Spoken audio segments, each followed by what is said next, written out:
Dr. Sella here, and I'm going to tell you about a conversation I had with a Division I coach who said this to me about midline triple. Now, for 4 decades, I've always taught quarterbacks to give the ball unless number one tackles the B-back.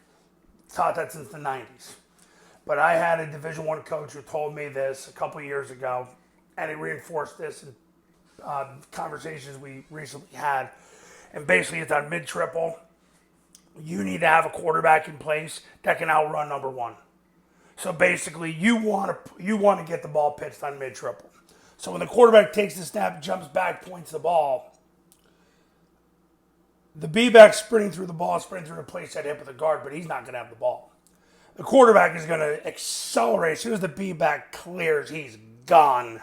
And then he's trying to get the ball pitched. And if number two runs to the pitch, well, then he doesn't have a choice. He's got to turn up and go.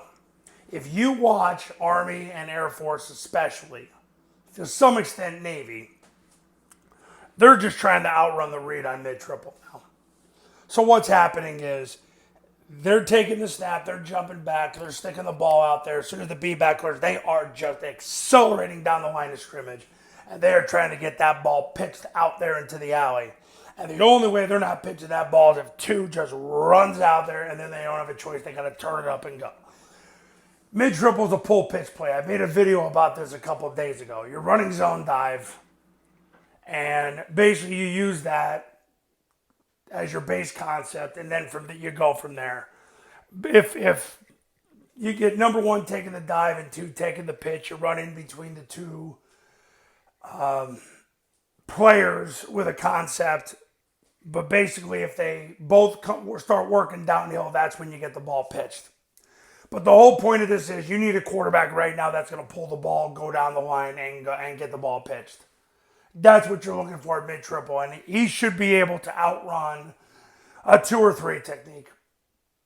Because ultimately, with the amount of zone dive you're running, you're not going to get number one running up the field at the snap because so many times this guy's getting triple teamed on the zone dive.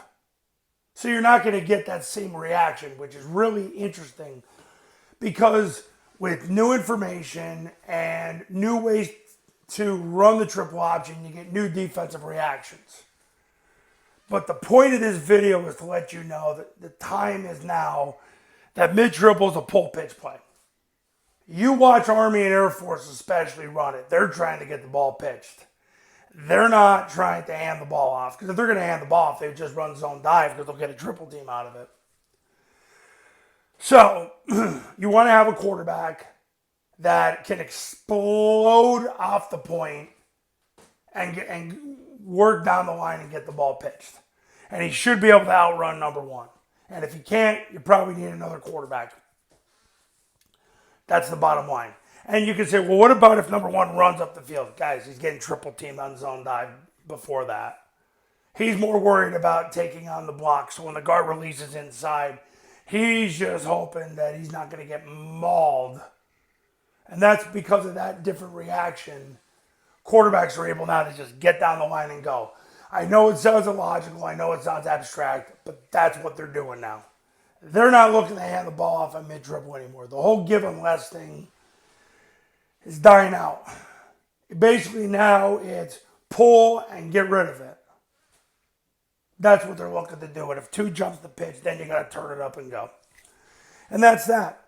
Coaches, you want to win more games in 2023, give me a call. My number's on the thumbnail of this video. So is my website, the Triple Option Football Academy and Triple Option Football Academy Camp. Will show you how to do this the right way the first time.